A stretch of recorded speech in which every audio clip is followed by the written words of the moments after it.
The letter trembled in Eliza's hands as the stagecoach rattled over the Wyoming plains, dust swirling like ghosts outside the window. 7 children, all under 12, need a mother's care. I'm a widower, honest, with a good heart and a steady farm. Will you come?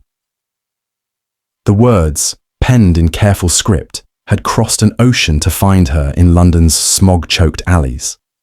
A mail-order bride at 24, she'd left behind a life of mending shirts for pennies, chasing a dream, of love and purpose. Now, as the coach lurched to a stop in Willow Creek, her pulse raced. What kind of man was Thomas Reed?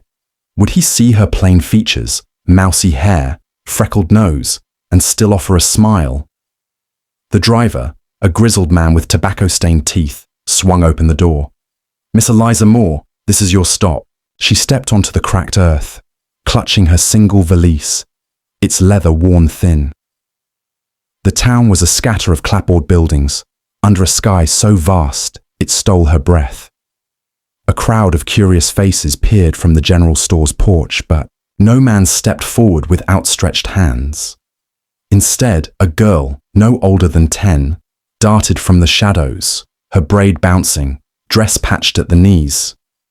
"You the lady Pa wrote for?" Her eyes, green as spring grass, held a mix of hope and wariness. Eliza nodded, throat dry. "I'm Eliza. Is your father—" The girl bit her lip. "I'm Sarah. Pa ain't here. He's gone." Her voice cracked on the last word, and Eliza's stomach twisted. "Gone? You mean to another town?" Sarah shook her head, scuffing. Her boot in the dirt. "Dead. Fever took him 3 weeks back.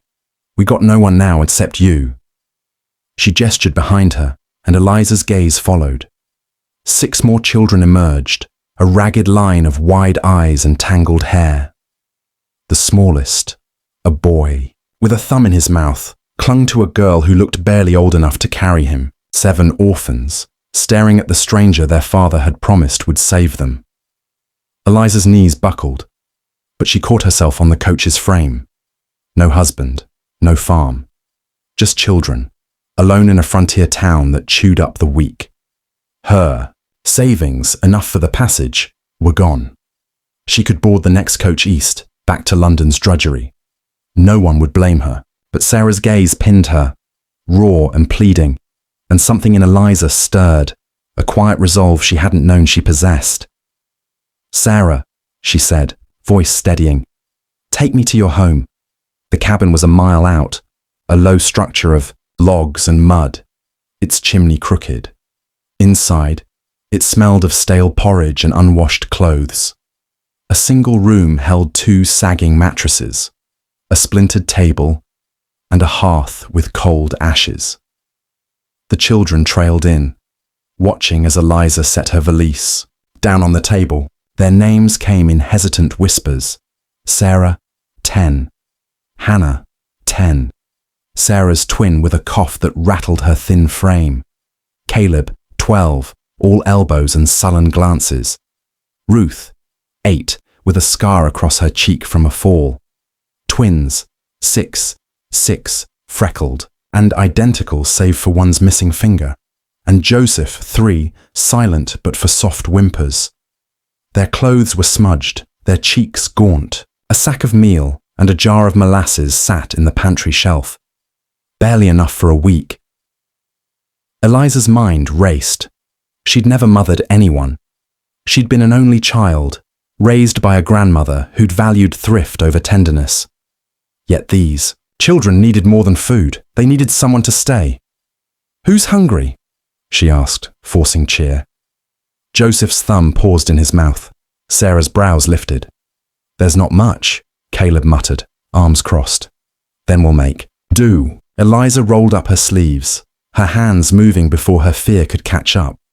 She found a dented pot, stirred meal into water, and coaxed a fire to life. The porridge was thin, but she drizzled molasses in a smiley face for Joseph, who blinked, in surprise.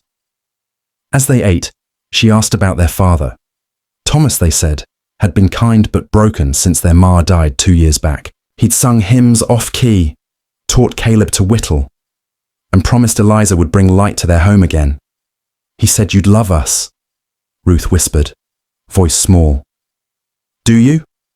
Eliza's chest tightened. I'm here, aren't I? She said, and it was enough for now. Days became a rhythm of survival. She scrubbed clothes in the icy creek, her fingers cracking, and patched holes with scraps from her own dresses. She bartered her silver locket at the store for seed potatoes and a hen, ignoring the pitying looks. The children shadowed her, learning to knead dough, to check the snares. Caleb set for rabbits. At night, she told stories, tales of London, fog machines and brave orphans, her voice soft but sure.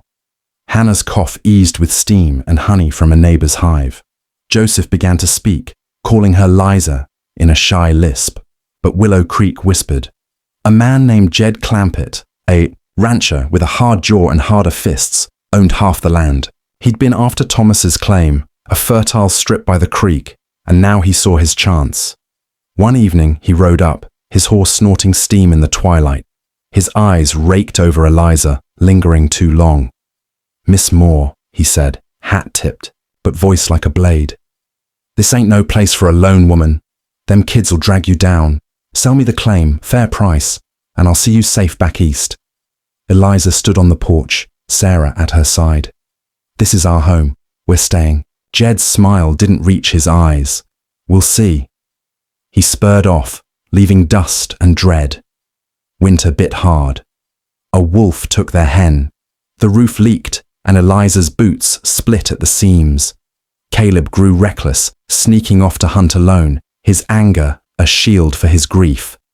One night, he didn't come back. Eliza, heart hammering, wrapped a shawl and took the lantern, Sarah insisting on coming.